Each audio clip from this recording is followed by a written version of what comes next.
জোয়ার আর আসতে পারে না তেতুলিয়া পর্যন্ত। আমরা এটা উল্টায় দেবো ইনশাআল্লাহ। বলবো তেতুলিয়া থেকে টেকনাফ। এতদিন টেকনাফ থেকে তেতুলিয়া হয়েছে, এখন ব্যালেন্স হওয়া দরকার। এখন হবে তেতুলিয়া থেকে টেকনাফ। আপনারা মন খারাপ করবেন না তো?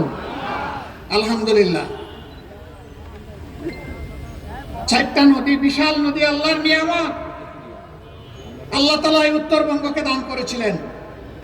তিস্তা, ধরলা, ব্রহ্মপুত্র এবং করতোয়া।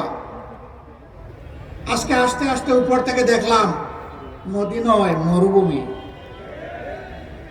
মরে কঙ্কাল হয়ে আছে নদীগুলো। শরীরের ভিতরে যেমন রক্তের নালী, রক্তকে এক জায়গা থেকে আরেক জায়গায় পৌঁছায় দেয়, আর তাই আমরা বাঁচি।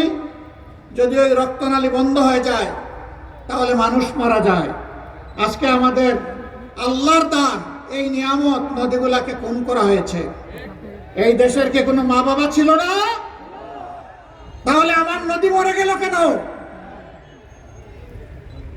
ওরা জনগণের প্রতি 5 বছরে একবার দরদের হান্ডিতে জাল দেয় আর এটা উঠলাইয়া উঠে। বাকি 4.5 বছর ওদেরকে আর হারিকেন জ্বালাইয়া খুঁজে পাওয়া যায় না। কেউ কেউ আবার বসন্তের কোকিল, বসন্তকাল আসলে আইসা বলে কুহু কুহু। এরপরে এদেরকে আর খুঁজে পাওয়া যায় না।